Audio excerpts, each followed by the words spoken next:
Junior Abhimanyu ಬಗ್ಗೆ ಒಂಚೂರು details introduction ಕೊಡಕ್ಕಾಯ್ತಾ? ಹೆಂಗೆ ಏನು ಆನೆ ಹೆಂಗಿತ್ತು, ಎಲ್ಲಿ ಕ್ಯಾಪ್ಚರ್ ಆಯ್ತು, ಒಂಚೂರು ಡೀಟೇಲ್. ಜೂನಿಯರ್ ಅಭಿಮನ್ಯು ಮೂಲತಃ ಆ, ಹಾ ಆಂಧ್ರದಿಂದ ವಲಸೆ ಬಂದ ಆನೆ ಅಂತ ಹೇಳಿ ಹೇಳ್ತಾರೆ. ಬಳ್ಳಾರಿ ಮಾರ್ಗವಾಗಿ ಚನ್ನಗಿರಿ ಪಕ್ಕ ಬಂದು ಚನ್ನಗಿರಿಯಿಂದ ಚಿತ್ರದುರ್ಗ ಹೋಗೋ ರಸ್ತೆಯಲ್ಲಿ ಸೂಳೆಕೆರೆ ಅಂತೇಳಿ ಒಂದು ದೊಡ್ಡ ಕೆರೆ ಇದೆ. ಸುಮಾರು ಜಮೀನುಗಳಿಗೆ ರೈತರಿಗೆ ಕುಡಿಲಿಕ್ಕಿರೋ ನೀರಿಗಿರೋ ಅಂತ ಒಂದು ದೊಡ್ಡ ಕೆರೆ ಅದು. ಆ ಕೆರೆ ಹತ್ರ ಒಂದು ಸಣ್ಣ ಕಾಡಿದೆ ಅಂತೆ, ಇತ್ತಂತೆ. ಆ ಕಾಡಲ್ಲಿ ಹಾ ಬಂದು ಆಲ್ಟ್ ಆಗಿ ಅಲ್ಲಿ ಏಕಾಏಕಿ ಭಾರಿ ದಾಳಿ ಮಾಡ್ತಂತೆ ಆನೆ ಅದು. ದಾಳಿ ಮಾಡಿ ಒಂದು 10ನೇ ಕ್ಲಾಸ್ಗೆ ಹೋಗುವಂತ ಒಂದು ಮಗುನ ಸಾಯಿಸಿ ಆ ಹಾ ಮಗುದು ತಾಯಿಗೂ ಡ್ಯಾಮೇಜ್ ಮಾಡಿದೆ. ಓಕೆ. ಇದನ್ನ ಆ, ಮನಗಂಡಂತ ಅರಣ್ಯ ಇಲಾಖೆ ಶೀಘ್ರವೇ ಅದನ್ನ ಹಿಡಿದು ಬಿಟ್ಟು ರೇಡಿಯೋ ಕಲರ್ ಹಾಕಿ ಕಾಡಿಗೆ ಬಿಡುವಂತ ಪ್ರಯತ್ನ ಮಾಡ್ತಾರೆ. ಈ ಆಮೇಲೆ ಇನ್ನೊಂದು ಇಲ್ಲಿ ವಿಕ್ರಮ್ ಗೌಡ್ರು ಹ್ಮ್. ಯಾವ್ದೋ ಒಂದು ವಿಡಿಯೋದಲ್ಲಿ ಹೇಳಿದ್ ನೆನಪು, ತುಂಬಾ ದಾಂಧಲೆ ಮಾಡ್ತಿತ್ತಂತೆ ಆನೆ. ರಾತ್ರಿ ಸಂಜೆ ಆಯ್ತು ಅಂದ್ರೆ ಜನ ಎಲ್ಲ ರೋಡ್ ಬರಕ್ಕೆ ಎದುರ್ಕತ್ತಿದ್ರಂತೆ. ಹೌದೌದು ಅದು ಹೌದು, ಭಾರಿ ಅಟ್ಟಾಡಿಸ್ತಿತ್ತು ಜನಗಳನ್ನ. ಇದನ್ನ ಮನಗಂಡಂತ ಅರಣ್ಯ ಇಲಾಖೆಯವರು ಕ್ಯಾಪ್ಚರ್ ಮಾಡಿ ರೀಲೊಕೇಟ್ ಮಾಡಕ್ ಟ್ರೈ ಮಾಡ್ತಾರೆ. ಹಾ ಇನ್ನೇನು ಒಂದು ಡೆತ್ ಆಯ್ತು. ಆ ಮಗುದು ತಾಯಿನೂ ಏನೋ ಕೂದಲೆಳೆ ಅಂತರದಲ್ಲಿ ದೊಡ್ಡ ಗಾಯಗಳಾಗಿದ್ದಾವೆ, ಅವ್ರ ಜೀವ ಉಳಿಸ್ಕೊಂಡಿದ್ದಾರೆ. ಅದಾದ ನಂತರ ಕಾರ್ಯಾಚರಣೆ ಶುರು ಮಾಡ್ತಾರೆ. ಕಾರ್ಯಾಚರಣೆ ಶುರು ಮಾಡದಂತ ಸಂದರ್ಭದಲ್ಲಿ ಆನೆಗೆ ನಮ್ಮ ಡಾಕ್ಟರ್ ರಮೇಶ್ ಅವರು ಡಾಟ್ ಮಾಡ್ತಾರೆ. ಅವರೊಟ್ಟಿಗೆ ಆ, ವಿನಯ್ ಅಂತೇಳೋ ಒಂದು ಡಾಕ್ಟರ್ ಇರ್ತಾರೆ, ಶಿವಮೊಗ್ಗ ಸಕ್ಕರೆ ಮೇಲೆ ಅವರು. ಓಕೆ. ಈ ರೇಡಿಯೋ ಕಲರ್ ಅಳವಡಿಸುವಂತ ಸಂದರ್ಭದಲ್ಲಿ ಏಕಾಏಕಿ ಆ ಡಾಕ್ಟರ್ ವಿನಯ್ ಮೇಲೆ ಆನೆ ಅಟ್ಯಾಕ್ ಮಾಡ್ತದಂತೆ.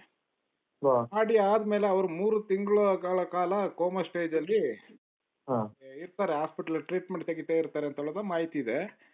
ಮತ್ತೆ ಇದರಿಂದ ಪುನಃ ಕಾಡಿಗೆ ಬಿಟ್ರೆ ಇನ್ನಾಗಲ್ಲ, ಜನಗಳು ಗಲಾಟೆ ಸ್ಟಾರ್ಟ್ ಮಾಡಕ್ಕೆ ಶುರು ಮಾಡಿದ್ರು. ಇಲ್ಲ, ಇದನ್ನ ಪಳಗ್ಸೋಣ ಅಂತ ಹೇಳಿ ಸಕ್ಕರೆಬೆಲ್ ಕ್ಯಾಂಪ್ಗೆ ಹಾಕ್ತಾರೆ. 2023 ಏಪ್ರಿಲ್ ತಿಂಗಳ 11ನೇ ತಾರೀಕು ಈ ಕಾರ್ಯಾಚರಣೆ ನಡೆಯುತ್ತೆ. ಈ ಆನೆಯನ್ನ ಸೆರೆ ಹಿಡಿತಾರೆ. ಸೆರೆ ಹಿಡಿದಾಗ ಸೆರೆ ಹಿಡಿದ ಮೇಲೆ ಅದಕ್ಕೆ ಮಾವುತರು ಬಂದು ನಮ್ಮ ಎಚ್ ಡಿ ಕೋಟೆ ಭಾಗ ಅಂತ, ಮೂಲತಃ ಎಚ್ ಡಿ ಕೋಟೆ ಅವರು ಅಂತ ಎಚ್ ಡಿ ಕೋಟೆ ಅವರೇ,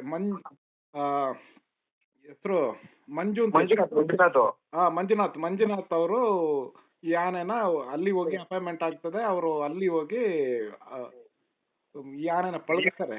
ಅವರೊಟ್ಟಿಗೆ ಒಂದು ಅಸಿಸ್ಟೆಂಟ್, ಅವ್ರ ಹೆಸರು ಮರ್ತೋಗಿದೆ ನನಗೆ, ಕಾವಡಿ ಹೆಸರು ರಾಕೇಶ್ ಅಂತ ನೋಡಿ. ರಾಕೇಶ್ ಕರೆಕ್ಟ್. ರಾಕೇಶ್ ಅವರು ಮಂಜು ಅವರು ಸೇರಿ ಇಬ್ರಾಳು ಸೇರಿ ಸಮಪಾಲಿದೆ. ಇಬ್ರಾಳ ಶ್ರಮ ತುಂಬಾ ಇದೆ. ಅವ್ರಿಬ್ರಾಳು ಸೇರಿ ಆನೆನ ಭಾರಿ ಚೆನ್ನಾಗಿ ಪಳಗಿಸ್ತಾರೆ. 81ನೇ ದಿನಕ್ಕೆ ಕ್ರಾಲಿಂದ ಹೊರಗಡೆ ತೆಗಿತಾರೆ. ಸುಮಾರು ಸಾಮಾಜಿಕ ಜಾಲತಾಣದಲ್ಲಿ ವಿಡಿಯೋ ಸ್ವಲ್ಪ ವೈರಲ್ ಆಗಿತ್ತು ಆ ಟೈಮಲ್ಲಿ. ಅಂದ್ರೆ ಕ್ಯಾಪ್ಚರ್ ಆಗಂತ ಸಂದರ್ಭದಲ್ಲಿ ಒಂದು ಸಾಕಾಣೆಗೆ ಸುಮ್ನೆ ತಳ್ಸಕ್ ಟ್ರೈ ಮಾಡಿದಾಗ ಅದು ಕೊಂಬ್ ಹಾಕತ್ತೆ. ಇದು ಹೌದೌದೌದು, ಎಷ್ಟು ಟೆಕ್ನಿಕಲ್ ಹಿಡಿಯುತ್ತೆ ಅಂದ್ರೆ ಈಗಿನ ಕೊಮ್ಮನ ಕ್ರಾಸ್ ಮಾಡಿ ಸೊಂಡ್ಲಲ್ಲಿ ಹಿಡಿದು ಕೊಮ್ಮನೆ ಮುರಿದ್ಬಿಡುತ್ತೆ. ಹೌದೌದು. ಅದು ಏನಾದ್ರೂ ಆಂಧ್ರ ಪ್ರದೇಶಕ್ಕೆ ಹೋಗೋದಿದ್ರೆ ಇಷ್ಟರಲ್ಲಿ ಅಲ್ಲಿ ಸಕ್ಕರೆ ಬೇಲಲ್ಲಿ ಕ್ಯಾಂಪಲ್ಲಿ ಒಂದು ದೊಡ್ಡ ಹೆಸರು ಮಾಡ್ತಿತ್ತು. ಅದು ಭಾರಿ ಅಂದ್ರೆ ಸರ್ ಅದು ಹಿಡಿದಾಗ 14 ವರ್ಷ ಅಷ್ಟೇ. ಇವಾಗ 1-2 ವರ್ಷ ಅಂದ್ರೆ 16 ವರ್ಷಕ್ಕೆ ಆನೆ. ನೆನ್ನೆ ಆ ವಿಡಿಯೋ ನೋಡ್ಬೇಕಾದ್ರೆ ತುಂಬಾ ಬೇಜಾರಾಯ್ತು. ಏನಕ್ಕಂದ್ರೆ ಜಯಂತ್ ಆನೆ ಏನಿದೆ ದೊಡ್ಡ ಆನೆ, ಅದು ತುಂಬಾ ದೊಡ್ಡ ಆನೆ ಜಯಂತು. ಹೌದು, ಅದಕ್ಕೆ 3/4% ಇದೇ ಬರುತ್ತೆ ಬರೀ 16 ವರ್ಷಕ್ಕೇನೆ. ಹೌದೌದೌದು. ಅದಿನ್ನ ಚಿಕ್ಕದು. ಭಾರಿ ಕುಮ್ಕಿ ಕಾರ್ಯಾಚರಣೆಗೆ ಎತ್ತಿದ ಕೈ. ಜಯಂತ್ ಒಟ್ಟಿಗೆ ಹೋಗಿ ಕಾರ್ಯಾಚರಣೆ ಮಾಡಿ ಅವುಗಳಿಗೆ ಒಂದು ಕ್ಯಾಪ್ಚರ್ ಮಾಡಿದೆ ಅಂತ ಹೇಳೋ ಮಾಹಿತಿ ಇದೆ. ರಂಜನ್, ಜಯಂತ್, ವಿನಾಯಕ, ಅಭಿಮನ್ಯು, ಜೂನಿಯರ್ ಅಭಿಮನ್ಯು, ಕೃಷ್ಣ ಇವೆಲ್ಲ ಸೇರ್ಕೊಂಡು ಒಂದು ಕಾಡಾನೆ ಸೆರೆ ಇದ್ದಾರೆ ಅಂತೇಳಿ ಒಂದು ಮಾಹಿತಿ ಇದೆ. ಇಲ್ಲ, 1-2 ಕಾರ್ಯಾಚರಣೆಯಲ್ಲೂ ಭಾಗವಹಿಸಿತ್ತು. ಅದಾದ್ಮೇಲೆ ಅದೇ ತಾಯಿಯಿಂದ ಮರಿನ ದೂರ ಮಾಡ್ಬೇಕು ಅನ್ನೋ ಉದ್ದೇಶಕ್ಕೆ ಈ ಕೃಷ್ಣ ಮತ್ತೆ ಜೂನಿಯರ್ ಅಭಿಮನ್ಯು 2 ಆನೆನ ಕಳ್ಸ್ಕೊಟ್ಟಿದ್ರು ದಾಂಡೇಲಿ ಹತ್ರ. ಹೌದು. ಅದಾಗಿ ಸ್ವಲ್ಪ ದಿನಕ್ಕೆ ಆಂಧ್ರ ಕೊಟ್ಬಿಟ್ರು. ಯಾಕಂದ್ರೆ ತುಂಬಾ ಬೇಜಾರೈತೆ. ಚೆನ್ನಾಗಿರೋ ಆನೆಗಳು ಕೃಷ್ಣ ಆನೆ ಕೊಟ್ಟಲ್ಲ, ಅದು ಸೂಪರ್ ಆನೆ. 2 ಸೂಪರ್. ಹೋಗಿದ್ದು 4 ಆನೆಗಳು ಈಗ ಸೂಪರ್ ಇದ್ದಂತ ಆನೆಗಳೇ. ದೇವ ಆಗಿರ್ಬೋದು, ರಂಜನ್ ಆಗಿರ್ಬೋದು, ಜೂನಿಯರ್ ಅಭಿಮನ್ಯು ಆಗಿರ್ಬೋದು, ಕೃಷ್ಣ ಮರಿಯು ಆಗಿರ್ಬೋದು. ಜೂನಿಯರ್ ಅಭಿಮನ್ಯು ಏನಿದೆ ಮಂಜನವ್ರು ತುಂಬಾ ಶ್ರಮ ವಹಿಸಿದ್ರು. ಯಾಕಂದ್ರೆ ಅವರು ಆಂಧ್ರದಿಂದ ಆಂಧ್ರಕ್ಕೆ ಹೋಗಿ ತಿಂಗಳು ಒಂದೊಂದ್ಸಲ ವಿಸಿಟ್ ಮಾಡ್ತಿದ್ರು. ಹೌದೌದು. ಆಮೇಲೆ ತುಂಬಾ ವಿಡಿಯೋಗಳು ವೈರಲ್ ಆಗಿತ್ತು. ಅವ್ರು ಹೋದಾಗ ಅದು ಆನೆ ರೆಸ್ಪಾನ್ಸ್ ಮಾಡೋದು ಅವ್ರಿಗೆ. ಹೌದು ಹೌದು. ಅವ್ರು ಇವಾಗ ಸಿಕ್ಕಿದ್ರು ಮಂಜಣ್ಣ ಕೆಲವೊಂದ್ಸಲ ಸಿಕ್ಕಾಗ ಹೇಳ್ತಾರೆ, ಅದ್ ನನ್ನ ಒಂಥರ ನಮ್ಮ ಫ್ಯಾಮಿಲಿ ಮೆಂಬರ್ ತರನೇ ಇತ್ತು ಅಭಿಮನ್ಯು. ಹೌದು. ಇವಾಗ ಏನಾದ್ರು ಇದ್ದಿದ್ರೆ ಅದು ಒಳ್ಳೆ ಹೆಸರು ಮಾಡ್ತಿತ್ತು. ಹೌದು. ಇಲ್ಲ ನಮ್ಮ ಕರ್ನಾಟಕ ಸರ್ಕಾರ ಆಂಧ್ರಕ್ಕೆ ಆನೆ ಕೊಟ್ಟು ತಪ್ಪು ಮಾಡಿದ್ರು ಅಂತ ಸುಮಾರು ಸಲ ಹೇಳಿರೋದಿದೆ. ಆಮೇಲೆ ಜಗನಣ್ಣ, ಹಾ ಇನ್ನು ಯಾರು ಜಾರ್ಖಂಡ್ ಅವರನ್ನ 7 ಆನೆ ಬೇಕು ಅಂತ ಅದು ಸಾಮಾಜಿಕ ಜಾಲತಾಣದಲ್ಲಿ ತುಂಬಾ ವೈರಲ್ ಆಗ್ತಿದೆ. ಅದ್ರ ಬಗ್ಗೆ ನಿಮ್ಮ ಅಭಿಪ್ರಾಯ ಅಣ್ಣ? ನೋಡಿ, ಈಗ ನಮ್ಮ ಕರ್ನಾಟಕದಲ್ಲಿ ಈಗ ನಮ್ಮ ಕ್ಯಾಂಪ್ಗಳ ಸದ್ಯದ ಪರಿಸ್ಥಿತಿಯಲ್ಲಿ ಆನೆಗಳ ಕೊರತೆ ತುಂಬಾ ಇದೆ. ಎಲ್ಲಾ ಮಾವುತರುಗಳಿಗೆ ಆನೆ ಇಲ್ಲ. ಒಂದೊಂದು ಆನೆಗೆ ಎರಡೆರಡು ಮಾವುತರಾಗಿದ್ದಾರೆ. ಅಣ್ಣ, ನಮ್ಗೆ ಕುಮ್ಕಿ ಕಾರ್ಯಾಚರಣೆಗೆ ಇರುವ ಆನೆಗಳೆಲ್ಲ 40 ವರ್ಷ ದಾಟಿದಾವೆ. ಈ 20 ವರ್ಷ 25 ವರ್ಷದ ಆನೆಗಳು ಭಾರಿ ಕಡಿಮೆ ಇದ್ದಾವೆ. ಈಗ ಕೇಳಿದವರಿಗೆಲ್ಲ ಆನೆ ಕೊಟ್ರೆ ನಾಳೆ ನಮ್ಮ ಕೊಡಗು ಭಾಗ ಆಗಿರ್ಬೋದು, ಹಾಸನ ಭಾಗ ಆಗಿರ್ಬೋದು, ಚಿಕ್ಕಮಂಗ್ಳೂರು ಭಾಗ ಆಗಿರ್ಬೋದು, ಅತಿ ಹೆಚ್ಚು ಆನೆಗಳಿರುವಂತ ಕಾಡಾನೆಗಳಿರುವಂತ ಜಾಗ. ಕುಮ್ಕಿ ಕಾರ್ಯಾಚರಣೆ ಏನಾದ್ರೂ ಡೆತ್ತೆ ಆಯ್ತು, 2-3 ಜಾಗಕ್ಕೆ ಆನೆಗಳನ್ನ ಕಳಿಸ್ಬೇಕು. ಯಾವ ಆನೆಗಳನ್ನ ಕಳಿಸ್ಲಿಕ್ಕೆ ಇದ್ದಾವೆ ಇಲ್ಲಿ? ಇರೋಬ್ಬರ ಆನೆಗಳೆಲ್ಲ ಹಿಂಗೆ ಕೊಟ್ಕೊಂಡು ಹೋದ್ರೆ ಭಾರಿ ಕಷ್ಟ ಆಗುತ್ತೆ. ಈಗ ಏನ್ ಮಾಡ್ಬೇಕು ಅಂತ ಹೇಳಿದ್ರೆ, ಅವ್ರಿಗೆ ಆನೆ ಕಾರ್ಯಾಚರಣೆ ಮಾಡ್ಬೇಕು ಅಂತ ಹೇಳಿದ್ರೆ ಅಲ್ಲಿದೆ ಆನೆ ಕ್ಯಾಪ್ಚರ್ ಮಾಡಿ ಕೊಟ್ಟು ಆ ಆನೆಯನ್ನ ಪಳಗಿಸ್ಕೊಳ್ಳುವಂತ ಕೆಲಸ ಅವ್ರು ಮಾಡಬೇಕು. ಕರ್ನಾಟಕದಿಂದ ಹಿಡಿದ ಆನೆಗಳು ಇಲ್ಲಿ ಇರುವ ಮಾವುತರು ಕಷ್ಟಪಟ್ಟು ಕವಡಿಗಳು ಹೆಂಡತಿ ಮಕ್ಕಳನ್ನ ಅವ್ರ ಮನೆನ ಬಿಟ್ಟು ತಿಂಗಳಗಟ್ಲೆ ವರ್ಷಗಟ್ಲೆ ಈ ಆನೆಗಳನ್ನ ಪಳಗಿಸಿ ಅವುಗಳನ್ನ ಇನ್ನೇನು ನಮ್ಮ ಕೈಗೆ ಸಿಕ್ತು ಅಂತ ಹೇಳುವಂತ ಸಂದರ್ಭದಲ್ಲಿ ಅವುಗಳನ್ನ ಅವ್ರ ಕೈಯಿಂದ ಕಿತ್ತು ಬೇರೆ ರಾಜ್ಯಗಳಿಗೆ ಮಾರೋದು ಎಷ್ಟು ಬೇಸರದ ಸಂಗತಿ ಅಂತ ಹೇಳಿದ್ರೆ, ಮತ್ತೊಮ್ಮೆ ಆ ಮಾವುತ ಕಾವಡಿಗಳು ಆನೆಯನ್ನ ತಯಾರು ಮಾಡಕ್ಕೆ ಹಿಂದೇಟ್ ಹಾಕ್ತಾರೆ. ಯಾಕೆ, ನಾವ್ ಎಷ್ಟೇ ಕಷ್ಟಪಟ್ರು ಇವ್ರು ಬೇರೆ ರಾಜ್ಯಗಳಿಗೆ ಕೊಡ್ತಾರೆ. ಕೊಟ್ಟಂತ ಸಂದರ್ಭದಲ್ಲಿ ನಮ್ಗೆ ನಮ್ಮ ಆನೆ ಸಿಗೋದಿಲ್ಲ. ಮತ್ತೆ ನಾವು ಎಷ್ಟು ಅಂತ ಪಳಗಿಸೋದು? ಬೇಸರ ಆಗುತ್ತೆ. ಆಮೇಲೆ ಆನೆ ಪಳಗಿಸೋ ಸಂದರ್ಭದಲ್ಲಿ ಹರಕೆಗಳು ಓದಿರ್ತಾರೆ ಅಂತ ಕೇಳ್ಬಿಟ್ಟಿದ್ದೀನಿ ಜಗಣ್ಣ, ನಿಜನಾ ಅದು? ಹರಕೆ ಹೊತ್ಕೊಂಡಿರ್ತಾರೆ. ಈಗ ಒಂದು ಆನೆನ ಅಷ್ಟು ಸಾಮಾನ್ಯವಾಗಿ ಪಳಗಿಸ್ಲಿಕ್ಕೆ ಆಗಲ್ಲ. ಇವನ್ ನಮ್ಮ ಹಿಂದೂ ಸಂಪ್ರದಾಯ ಆಗಿರ್ಬೋದು, ಮುಸ್ಲಿಂ ಅವರು ಆಗಿರ್ಬೋದು, ನಮ್ಮ ಇಲ್ಲಿ ನಮ್ಮ ಕೊಡಗಲ್ಲೇ ಅವ್ರದ್ದು ಪವಿತ್ರವಾದಂತ 3-4 ದೇವಸ್ಥಾನಗಳು ಕಾಡೊಳಗೆ ಇದ್ದಾವೆ. ಪ್ರತಿ ಆನೆಗಳನ್ನ ಅವರು ತಯಾರು ಮಾಡೋದಾದ್ರೆ ಎಲ್ಲಾ ದೇವ್ರಿಗೆ ಹರಕೆ ಹೊತ್ಕೊಂಡು, ಆ ಹರಕೆ ಕಮ್ಮಿ ಅಂತ ಹೇಳಿದ್ರೆ ಒಂದು 50,000 ರೂಪಾಯಿ ಅಷ್ಟು ಖರ್ಚಾಗುವಂತ ಪೂಜೆ ಪುರಸ್ಕಾರಗಳನ್ನ ಮಾಡ್ಕೊಳಕ್ಕೆ ಹರಕೆ ಹೊತ್ಕೊಂಡಿರ್ತಾರೆ. ಆನೆ ಕೆಲಸ ಅಷ್ಟು ಸುಲಭದ ಕೆಲಸ ಅಲ್ವೇ ಅಲ್ಲ. ಆ ದೇವರ ಅನುಗ್ರಹ ಸಿಕ್ಕಿದ ಮೇಲೆ ಈ ಆನೆ ನನಗೆ ಮಾಡ್ಬೋದು ಅಂತ ತಿಳಿದ ಮೇಲೆ ಅವ್ರ ಆನೆಗಳನ್ನ ಮಾಡ್ತಾರೆ. ಇಲ್ಲ ಅಂತಂದ್ರೆ ಆನೆ ಹತ್ರಕ್ಕೂ ಹೋಗಲ್ಲ. ಅಂತ ಒಂದು ಶಕ್ತಿತ್ವದಂತ ದೇವ್ರು ಅವ್ರ ಪಕ್ಕ ಇರೋದು.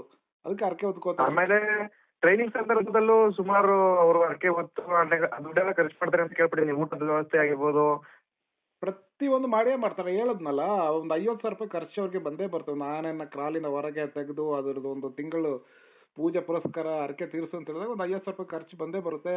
ಅದು ಮಾವುತ ಕಾವಡಿಗಳು ತಮ್ಮ ವೈಯಕ್ತಿಕ ಹಣದಿಂದನೇ ಮಾಡ್ಬೇಕು. ಅದಕ್ಕೆ ಇಲಾಖೆ ವತಿಯಿಂದಾಗ್ಲಿ ಸರ್ಕಾರದ ವತಿಯಿಂದಾಗ್ಲಿ ಏನ್ ಕೊಡೋದಿಲ್ಲ. ಅದು ಅವ್ರಿಗೆ ಏನ್ ಸಂಬಳ ಬರ್ತದೆ ಆ ಸಂಬಳ ದುಡ್ಡು ಕೂಡಿ ಇಟ್ಕೊಂಡು ಇದನ್ನೆಲ್ಲ ಹರಕೆನೆಲ್ಲ ತೀರಿಸುವಂತ ಕೆಲಸಗಳೆಲ್ಲ ಮಾಡಿಸ್ತಾರೆ. ನಮ್ಮ ರಾಜ್ಯದಿಂದ ಬೇರೆ ರಾಜ್ಯಕ್ಕೆ ಆನೆಗಳನ್ನ ಕೊಡಬಾರ್ದು ಅಂತ ನಿಮ್ಮ ವೈಯಕ್ತಿಕ ಅಭಿಪ್ರಾಯ? ವೈಯಕ್ತಿಕ ಅಭಿಪ್ರಾಯ ಅಂತ ಹೇಳಿದ್ರೆ, ಮೊದಲು ನಮಗೆ ತುಂಬಾ ಕುಮ್ಕಿ ಆನೆಗಳು ಬೇಕು. ಈಗ ಕರ್ನಾಟಕದಲ್ಲಿ 6,500 ಆನೆ ಇವ್ರ ಲೆಕ್ಕದಲ್ಲಿ, ಇಲಾಖೆ ಲೆಕ್ಕದಲ್ಲಿ.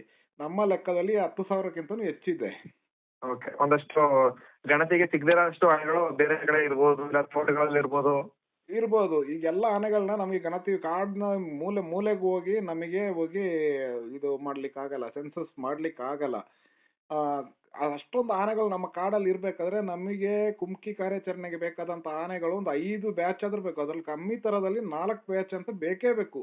ಕೆಲವು ಜಾಗದಲ್ಲಿ ಹುಲಿ ದಾಳಿ ಆಗುತ್ತೆ, ಅಲ್ಲಿಗೂ ಹೋಗ್ಬೇಕು, ಕಷ್ಟ ಆಗುತ್ತೆ. ಈಗ ನೀವು ಕಳೆದ ಒಂದು 3 ತಿಂಗಳ ಹಿಂದೆ ನೋಡಿರ್ಬೋದು, ಎಷ್ಟು ಹುಲಿ ಕಾರ್ಯಾಚರಣೆ ಆನೆಗಳೆಲ್ಲದಾಗೋಗಿದ್ದು. ಮೈಸೂರು, ಬಂಡೀಪುರ, ರಾಂಪುರ, ಎಚರಿಕೋಟೆ, ವೀರಣ್ಣಸೊಳ್ಳಿ, ಕೊಡಗು, ಈ ಕಡೆ ಕುಟ್ಟ ಭಾಗದಲ್ಲಿ ಎಲ್ಲಾ ಜಾಗದಲ್ಲಿ ಕಾಡಾನೆ ಕಾರ್ಯಾಚರಣೆಗೆ ಆನೆಗಳು ಇರಲಿಲ್ಲ. ಎಲ್ಲ ಬಂದು ಹುಲಿ ಕಾರ್ಯಾಚರಣೆಗೆ ಸೇರ್ಕೊಂಡ್ಬಿಟ್ಟಿದ್ದು ಆನೆಗಳು.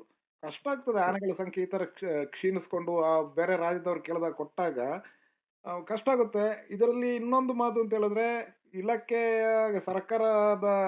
ಸರ್ಕಾರಗಳು ಮಾಡ್ಕೊಳ್ಳುವಂತ ಇದು ಆನೆಗಳು ಬಂದು ಕೇಂದ್ರ ಸರ್ಕಾರದ ಆಡಳಿತದಲ್ಲಿ ಒಳಪಡ್ತವೆ.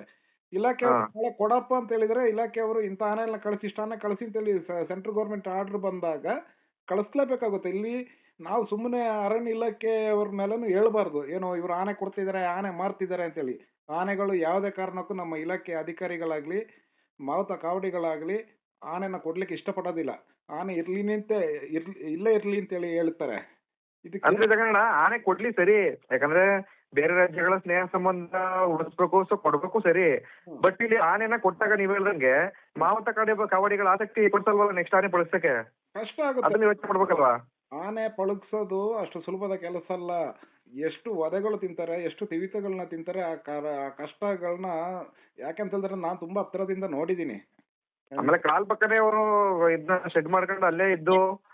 ಹೌದು ಹೌದೌದು, ಕ್ರಾಪ್ ಸೆಡ್ ಹಾಕೋತಾರೆ. ಇದು ನನ್ನ ಕಣ್ಣಾರೆ, ನಾನು ಮೂಲತಃ ಇಲ್ಲೇ ಕೊಡಗಿನವನಾಗಿ ನಾನು ಹೇಳ್ತಾ ಇರೋದು, ನನ್ನ ಕಣ್ಣಾರೆ ಎಲ್ಲಾನು ನೋಡಿದೀನಿ. ಭಾರಿ ಕಷ್ಟ ಇದೆ ಆನೆ ಪಳಗ್ಸೋದು, ಅಷ್ಟು ಸುಲಭದ ಕೆಲಸ ಅಲ್ಲ. ಅದೇ ನಾ ತುಂಬಾ ಯೋಚನೆ ಮಾಡ್ಬೇಕು, ಯಾಕಂದ್ರೆ ಇವ್ರ ಆನೆ ಕೊಡ್ತಾರೆ ಸರಿ, ನೆಕ್ಸ್ಟ್ ಆನೆ ಪಳಿಸಕ್ಕೆ ಮಾವತ ಕವಟಿಗಳು ಮನ್ಸ್ ಮಾಡಲ್ಲ ಕೊಟ್ಬಿಟ್ರೆ. ನಾನು ಎಷ್ಟೇ ಕಷ್ಟಪಟ್ಟು ಪಳಿಸಿ, ಈಗ ಸಕ್ರೆತಲಿಂದ ಇದನ್ನ ಕೊಟ್ರು, ಅದನ್ನ 4 ದಿನಗಳು ಏನ್ ಕೊಟ್ರು, ಪುನೀರ್ ಅಭಿಮನ್ಯು ವಿಡಿಯೋಗಳು ತುಂಬಾ ನೋಡಿದೀವಿ. ಅವರು ಮಂಜಣ್ಣ ಆಗಿರ್ಬೋದು, ಇಲ್ಲ ಬೇರೆ ಇನ್ನೊಬ್ರು ಆಗಿರ್ಬೋದು, ಅವ್ರು ಹೇಳ್ತಾರೆ ನಮ್ಮ ಫ್ಯಾಮಿಲಿ ಒಬ್ಬರನ್ನ ನಾವು ಕಳ್ಕೊಂಡಂಗ ಆಗಿದೆ, ಕಷ್ಟಪಟ್ಟೆಲ್ಲ ಪಳಗಿಸಿ ಈ ತರ ಆಂಧ್ರಕ್ಕೆ ಹೋಯ್ತು ಆನೆ ಅಂತ. ಆಮೇಲೆ ಇವಾಗ ಯಾವ್ದೋ ಬೇರೆ ಆನೆಯಲ್ಲಿ ಅವರು ಕಾವಡಿಯಾಗಿ ಕೆಲಸ ಮಾಡ್ತಿದಾರೆ, ಅವ್ರಿಗೂ ಯಾವ್ದಾದ್ರು ಒಳ್ಳೆ ಆನೆ ಕೊಟ್ರೆ ಚೆನ್ನಾಗಿ ರೆಡಿ ಮಾಡ್ತಾರೆ ಅನ್ನೋದು ನನ್ನ ಅಭಿಪ್ರಾಯ.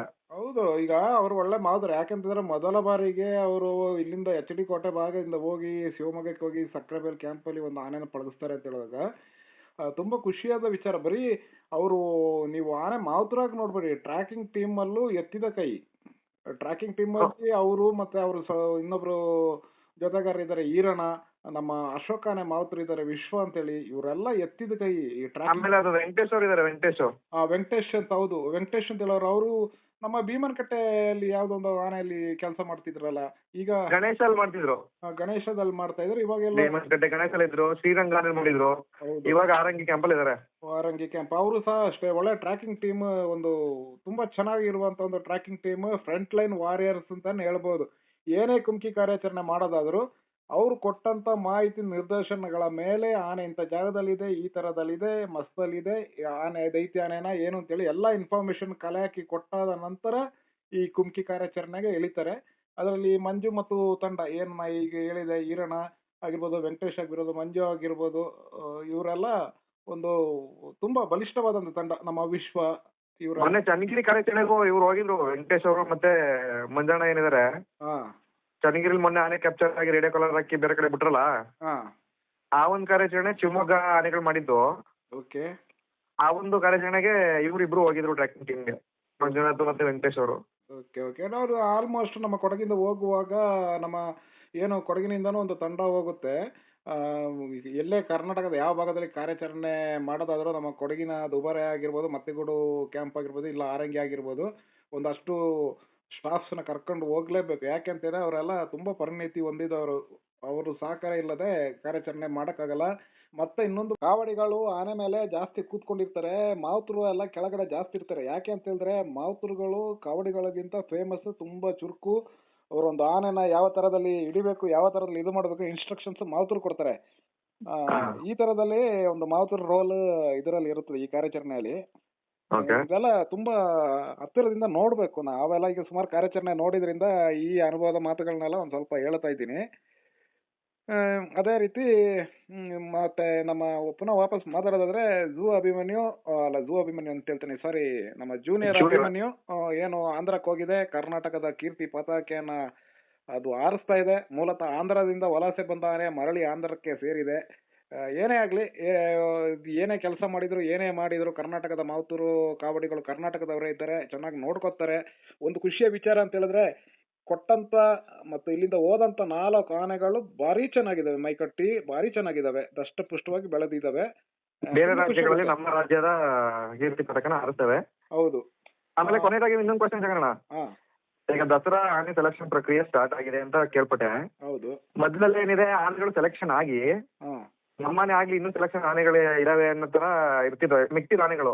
ಬಟ್ ಈ ಸಲ ಏನಾಗಿದೆ ಅಂದ್ರೆ, ಮದ ಇರ್ಬೋದು ಇಲ್ಲ ಬೇರೆ ಕಾರಣಾಂತರಗಳಿಂದ ದಸರಾಗೆ ಆನೆಗಳೇ ಇಲ್ಲ ಅಂತ ಒಂದು ಸಾಮಾಜಿಕ ಜಾಲತಾಣದಲ್ಲೆಲ್ಲ ಚರ್ಚೆ ನಡೀತಿದೆ. ಅದ್ರ ಬಗ್ಗೆ ನಿಮ್ಮ ಅಭಿಪ್ರಾಯ? ದಸರಾಕ್ಕೆ ಇನ್ನೂ ಒಂದು 14 ಆನೆಗಳನ್ನ ಕಳಿಸುವಂತ ಅಷ್ಟು ಆನೆಗಳು ಇದ್ದಾವೆ. ಯಾಕೆ ಇವರೆಲ್ಲ ನೋಡಿಲ್ಲ ಕಾಣುತ್ತೆ. ನಮ್ಮ ದುಬಾರೆಯಲ್ಲಿ ಇರುವಂತ ಆನೆಗಳು ಮತ್ತಿಗೂಡಲ್ಲಿದೆ, ಭೀಮನಘಟ್ಟಲ್ಲೂ ಇದ್ದಾವೆ, ಸುಮಾರು ಆನೆಗಳಿದಾವೆ. ಇನ್ನೂ ಒಂದು 8-9 ಆನೆಗಳು ಸ್ಪೇರ್ ಆಗಿ ಕಳಿಸ್ಬೋದು. ನಿಮ್ಗೆ ಗೊತ್ತಿರ್ಬೋದು ದುಬಾರೆ ಯಾವ ಆನೆಗಳು ಬರ್ಬೋದು ಜಗಣ್ಣ? ನನ್ನ ಅಂದಾಜು ಪ್ರಕಾರ ಏನು ನಮ್ಮ ಕೊಡಗಿನ ಪಾಲಿಬೆಟ್ಟದಲ್ಲಿ ಸೆರೆ ಹಿಡಿದಂತ ಗಣೇಶ 2002ರಲ್ಲಿ ಸೆರೆ ಹಿಡಿದಂತ ಗಣೇಶ ಬರ್ಬೋದು. ಅದೇ Okay. ರೀತಿ ಈ ಸಾಮಾಜಿಕ ಜಾಲತಾಣದಲ್ಲೆಲ್ಲ ಸ್ವಲ್ಪ ವಿಡಿಯೋಗಳೆಲ್ಲ ವೈರಲ್ ಆಯ್ತು ಹೌದು, ರೇಷನ್ ಕಾರ್ಯಾಚರಣೆ ಅದ್ರ ಬಗ್ಗೆ. ಅದೇ ರೀತಿ ನಮ್ಮ ಕುಟ್ಟ ಭಾಗದಲ್ಲಿ ಒಂದೇ ಒಂದು ಆನೆ ಸೆರೆ ಹಿಡಿದಾರೆ ಇಲ್ಲಿವರೆಗೆ. ಕುಟ್ಟ ಭಾಗದಲ್ಲಿ ಮಾಸ್ತಿ ತಳಿ, ಅದ್ರ ಹೋಲಿಕೆ ನೋಡ್ಲಿಕ್ಕೆಲ್ಲ ಸ್ವಲ್ಪ ಅರ್ಜುನನ್ ತರನೇ ಇದೆ. ಅದು Okay ಅಣ್ಣ. ಅದು ಬರ್ಬೋದು. ಅದೇ ರೀತಿ ಈಶ್ವರನು ಇದೆ, ಲಕ್ಷ್ಮಣನು ಇದೆ, ಆ, Okay. ನಮ್ಮ ಶ್ರೀರಾಮನು ಇದೆ. ಅದರಲ್ಲಿ ಈಶ್ವರ ಒಂದು ಯಶ್ಲೂರ್ ಭಾಗದಲ್ಲಿ ಸೆರೆ ಹಿಡ್ದಂತಾನೆ. ಈ ಲಕ್ಷ್ಮಣ ಆಗಿರ್ಬೋದು, ಶ್ರೀರಾಮ್ ಆಗಿರ್ಬೋದು, ಮಾಸ್ತಿ ಆಗಿರ್ಬೋದು, ಮತ್ತೆ ಏನ್ ಗಣೇಶ, ಇವೆಲ್ಲ ಕೊಡಗಿನ ಆನೆಗಳೇ, ಕೊಡಗಲಿ ಸೆರೆ ಹಿಡಿದಂತ ಆನೆಗಳು. ಆಮೇಲೆ ಈಗ ಅದೇ ರೋಹಿತ್ ಮತ್ತೆ ಪಾರ್ಥ ಸಾರಥಿ ಸ್ಪೇರ್ ಇದೆ ಅಂತ ವಿಷಯ ಕೇಳ್ಪಟ್ಟೆ. ಅವೇನಾದ್ರು ಬರ್ಬೋದಾ ಜಗಣ್ಣ, ನೋಡ್ಬೋದಾ ದಸರಾದಲ್ಲಿ? ಪಾರ್ಥ ಸಾರಥಿ ಈಗ ತುಂಬಾ ಕುಮ್ಕಿ ಕಾರ್ಯಾಚರಣೆಗಳನ್ನ ಮಾಡ್ತಾ ಇದ್ದ.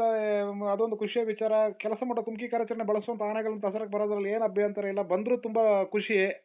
ಒಂದು ಮೈಸೂರು ಜಿಲ್ಲೆಯ ಚಾಮರಾಜನಗರ ಜಿಲ್ಲೆಗೆ ಸೇರಿದಂತ ಒಂದು ಕ್ಯಾಂಪಿನ ಒಂದು ಆನೆ ಬರುತ್ತೆ, ನಮಗೂ ಖುಷಿನೇ ಅಲ್ವಾ. ಬರ್ಲಿ, ಹೌದಾ? ಎಲ್ಲಾ ಆನೆಗಳು ಬರ್ಲಿ. ಎಲ್ಲಾ ಆನೆಗಳು ಹೆಸರು ಮಾಡ್ಬೇಕು, ಎಲ್ಲಾ ಆನೆಗಳು ಎಲ್ಲದರಲ್ಲೂ ಭಾಗವಹಿಸುವಂತ ಕೆಲಸ ಆಗ್ಬೇಕು. ಎಲ್ಲದಕ್ಕೂ ಒಂದು ಒಟ್ನಲ್ಲಿ- credit ಸಿಗಬೇಕು. ಒಟ್ನಲ್ಲಿ ಈ ದಸರಾಗೆ ಆನೆಗಳು ಸಮಸ್ಯೆ ಏನಿಲ್ಲ ಒಟ್ನಲ್ಲಿ. ಸಮಸ್ಯೆ ಏನೂ ಇಲ್ಲ. ಯಾರು ಹಾಕಿದಾರೆ ಅಂತ ಗೊತ್ತಿಲ್ಲ. ಸಮಸ್ಯೆ ಏನಿಲ್ಲ. ಈಗ ನಮಗೆ ಸ್ಪೇರ್ ಅಲ್ಲಿ ಅಜಯ ಇದೆ, ಇಲ್ಲಿ ನಮ್ಮ ದುಬಾರೆಯಲ್ಲಿ. ಈ ಕಡೆ ಲಕ್ಷ್ಮಣನೂ ಇದೆ. ಈಗ ಬಂದ್ರೆ ನಮ್ಮ ಭೀಷ್ಮನೂ ಇದೆ. ಬೇಕಾದಷ್ಟು ಆನೆಗಳಿದೆ. ದೇವೇಂದ್ರನು ರೆಡಿ ಇದೆ, ಪಾರ್ಥನೂ ರೆಡಿ ಇದೆ, ಮತ್ತೆಗೂಡು ಸುಮಾರು ಆನೆಗಳಿದೆ. ಆಮೇಲೆ- ಆನೆಗಳಿಗೆ ಬರ ಇಲ್ಲ. ಆಮೇಲೆ ಜಗಣ್ಣ, ಇದು ವಿಷ್ಣು ಆನೆ ಬಗ್ಗೆ ಏನಾದ್ರು ಅಪ್ಡೇಟ್ಸ್ ಏನಾದ್ರು ಸಿಕ್ಕಿದೆ ನಿಮ್ಗೆ? ವಿಷ್ಣುನ ಒಳ್ಳೆ ಟ್ರೈನಿಂಗ್ ಮಾಡ್ತಿದ್ದಾರೆ. ಮುಂದಿನ ವರ್ಷ ದಸರಾದಲ್ಲಿ 100ಕ್ಕೆ 100 ಭಾಗಿಯಾಗುವಂತ ಲಕ್ಷಣ ಕಂಡು ಬರ್ತಾ ಇದೆ. ಬರೀ 100ಕ್ಕೆ 100 ಅಂತಲ್ಲ, ಒಂದು ಫ್ರಂಟ್ ಲೈನ್ ವಾರಿಯರ್ ಆಗಿ ಬರುತ್ತೆ. ಈಗ ಇರುವ ಸದ್ಯದ ಟ್ರೆಂಡ್ ಅಲ್ಲಿ ಇರುವ ಎಲ್ಲ ಆನೆಗಳಿಗಿಂತ ದಷ್ಟಪುಷ್ಟವಾಗಿ ಇರುವಂತ ಏಕೈಕ ಆನೆ ಅಂತಂದ್ರೆ ವಿಷ್ಣು. ಚೆನ್ನಾಗಿದೆ ಅಂದ್ರೆ ನೋಡಿ. ಅದು ಸಾಮಾಜಿಕ ಜಾಲತಾಣದಲ್ಲಿ ಒಂದು ಫೋಟೋ ಬಿಟ್ರೆ ಹೌದು. ಯಾವ್ದು ಫೋಟೋ ಆಗಲಿ ವಿಡಿಯೋ ಆಗ್ಲಿ ಸಿಕ್ಕಿಲ್ಲ, ಆನೆ ಬಗ್ಗೆ ಏನು ಅಪ್ಡೇಟ್ಸ್ ಇಲ್ಲ. ಹಾ. ಅದರಿಂದ ಅದು ಜಾಸ್ತಿ ಜನಗಳಿಗೆ ಗೊತ್ತಾಗಿಲ್ಲ ಅದ್ರ ಬಗ್ಗೆ. ಬೇಡ ಬಿಡಿ. ಈಗ ಆಲ್ಮೋಸ್ಟ್ ಫ್ಯಾನ್ಸ್ ಪೇಜ್ ಜಾಸ್ತಿ ಬೆಳೆದ್ಮೇಲೆ ಪಾಪ ಬೆಳೆದಂತ ಆನೆಗಳಿಗೆ ಕಣ್ಣು ತಾಗ್ತಾನೆ. ಎಲ್ಲ ಆನೆಗಳು ಒಂಥರ ಬಾರಿ ಕಣ್ಣಿಗೆ ಬಿದ್ದೋದು ಜನಗಳದ್ದು. ಈಗ ಕಂಜನ ಆಗಿರ್ಬೋದು, ಸುಗ್ರೀವ್ ಆಗಿರ್ಬೋದು, ಭೀಮ ಆಗಿರ್ಬೋದು, ಎಲ್ಲ ದಸರಾ ಆನೆಗಳೇ. ದೃಷ್ಟಿ ತಾಗ್ಬೋದು. ಅದು ಒಳ್ಳೇದಾಯ್ತು. ಒಂದು ಲೆಕ್ಕದಲ್ಲಿ ಯಾರ ಕಣ್ಣಿಗೆ ಬೀಳದೆ ಚೆನ್ನಾಗಿರೋದೇ ಒಳ್ಳೇದು. ಮನುಷ್ಯನ್ ಕಣ್ಣು ಬಂಡೆ ಕಲ್ಲನ್ನ ಪುಡಿ ಮಾಡುತ್ತೆ. ಇದೆಲ್ಲ ಬೇಡ. ಇರ್ಲಿ, ಎಲ್ಲ ಚೆನ್ನಾಗಿರ್ಲಿ, ಎಲ್ಲ ಕ್ಷೇಮವಾಗಿರ್ಲಿ, ಎಲ್ಲ ಆನೆಗಳಿಗೂ ಅವಕಾಶ ಸಿಗ್ಲಿ, ಎಲ್ಲ ಆನೆಗಳನ್ನ ಕುಮ್ಕಿ ಕಾರ್ಯಾಚರಣೆಗೆ ಬಳಸುವಂತನೂ ಆಗ್ಲಿ. ಎಲ್ಲ ಮಾವುತ ಕಾವಡಿಗಳು ಎಲ್ಲ ಆನೆಗಳು ಹೆಸರು ಮಾಡ್ಲಿ. ತುಂಬಾ ಧನ್ಯವಾದಗಳು ಜಗಣ್ಣ, ಒಳ್ಳೆ Okay. ಇನ್ಫಾರ್ಮೇಶನ್ ಸಿಕ್ತು. ಆದಷ್ಟು ಬೇಗ ನಾವು ನೀವು ಸೇರಿ ಮುಖಾಮುಖಿಯಾಗಿ ಒಂದು ವಿಡಿಯೋ ಮಾಡುವ.